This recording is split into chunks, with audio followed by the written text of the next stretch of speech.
তো গাইস কেমন আছো? আশা করি সবাই ভালো আছো, ভালো থাকারই কথা। তো আজকে আমি আর বাবা বারাইপুরে নেমে গেছি বদ্দি বাড়ি যাওয়ার জন্য। মাকেও ফোন করা হয়ে গেছে, মাও আসবে একসাথে বদ্দি বাড়ি ফুলতলা যাওয়ার জন্য। আমি আর বাবা কিছুক্ষণ বসে রইলাম, তারপরে মাও আসলো। আসার পরে আমরা তিনজন মিলে চলে গেলাম মিষ্টির দোকানে মিষ্টি কিনতে। মিষ্টি কেনা হয়ে গেল ওখান থেকে। তারপরে গেটটা একটু দেখলাম, তা ওখান থেকে গিয়ে দিদি বাড়ি উঠলাম, দিদির সাথে দেখা করলাম।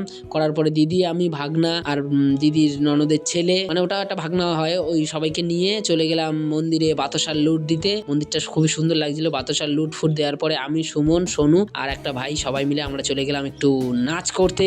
ওখানে যাবো তো নাচ হয়, সুমনের নাচটাও তোমরা একটু দেখো। সুমন শুধু ওখানে নাচেনি, নাচের সাথে সাথে ক্যামেরাটা এত সুন্দর অ্যাঙ্গেলে ধরেছে, তোমরাও দেখো।